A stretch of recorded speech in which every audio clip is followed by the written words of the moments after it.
रात पर रहा महागठबंधन पर भारी। तेजस्वी प्रसाद यादव ने दिल्ली कैंसिल कर महागठबंधन को साधने के लिए लगाई पूरी ताकत। घटक दलों के द्वारा बांटा जा रहा है सिंबल, तो कांग्रेस ने 60 उम्मीदवारों की सूची कर दी जारी। दोस्तों नमस्कार, मैं हूं आपका दोस्त एसके चौधरी। आखिर शनिवार की रात महागठबंधन पर भारी पड़ते दिख रहा है, जिसका नतीजा है कि तेजस्वी प्रसाद यादव के द्वारा आखिर दिल्ली यात्रा को कैंसिल किया गया और महागठबंधन को साधने के लिए पूरी ताकत झोंक दी गई है। दोस्तों हमारी भी मजबूरी बनती है कि आखिर महागठबंधन में चल रहे उथल पुथल को आखिर इन खबरों को आम जनता तक पहुंचाए।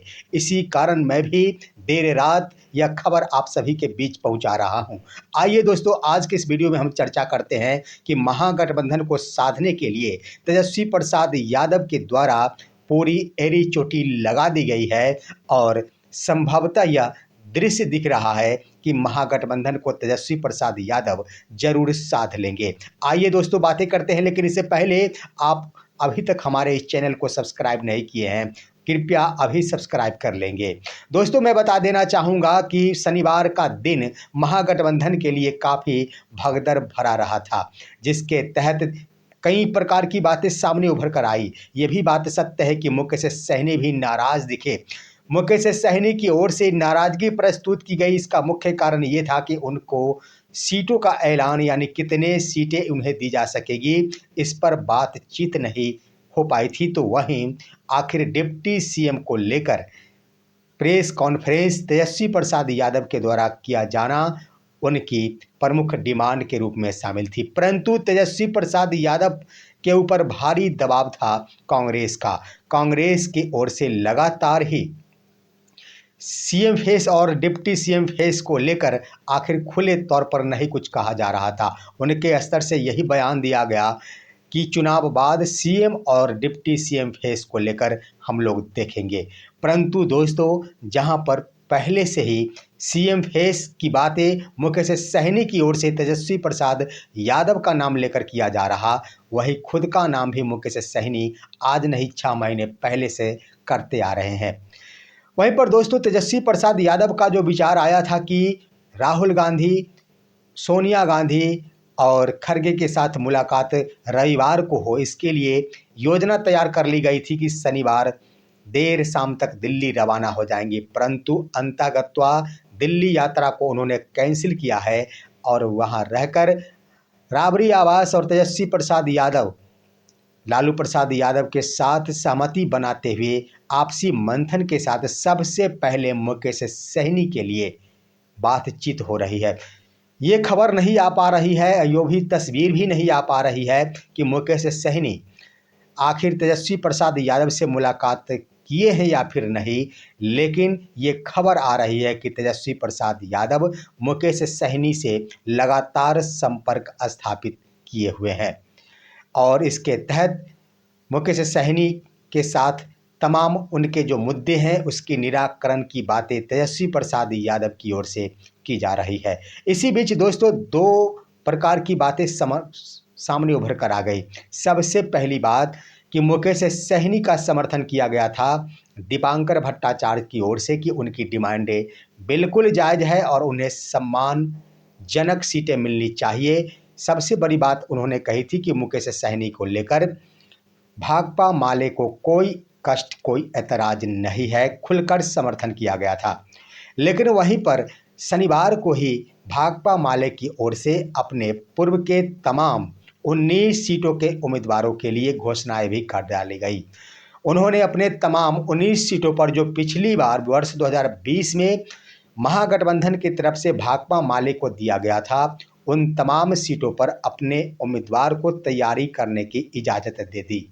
सबसे बड़ी बात ये रही दोस्तों कि उन्होंने अपने सभी 12 जीते हुए विधायकों को अपनी पार्टी का सिंबल भी बांट दिया है।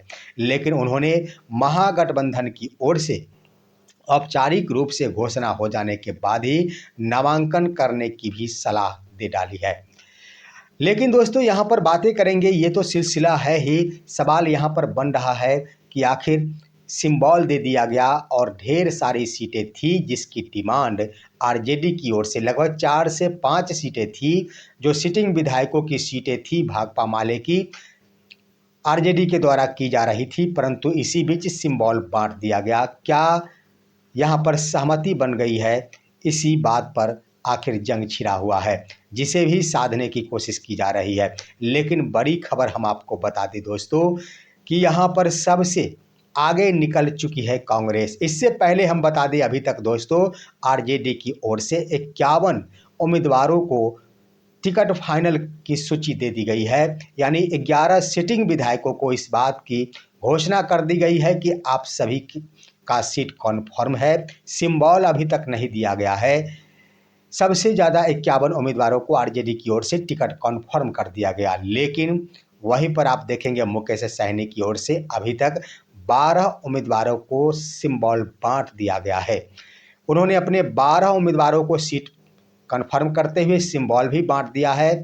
तो उधर यहाँ पर भाकपा माले के द्वारा भी 12 उम्मीदवारों का सिंबल बांट दिया गया, लेकिन सबसे बड़ी बात ये रही कि कांग्रेस ने आखिरी तौर पर अपने कांग्रेस स्क्रीनिंग कमेटी दिल्ली में जो ऑनलाइन बैठकें हुई उसकी अध्यक्षता कर रहे थे स्क्रीनिंग कमेटी के अध्यक्ष अजय माकन, जिसके निर्देश पर बिहार चुनाव प्रभारी बिहार प्रदेश स्क्रीनिंग कमेटी को इस बात की सूचना और सूची दे दी गई 60 सीटों की, और उन्होंने 60 सीटों पर भी टिकट फाइनल कर दिया, 60 उम्मीदवारों का ऐलान भी कर दिया।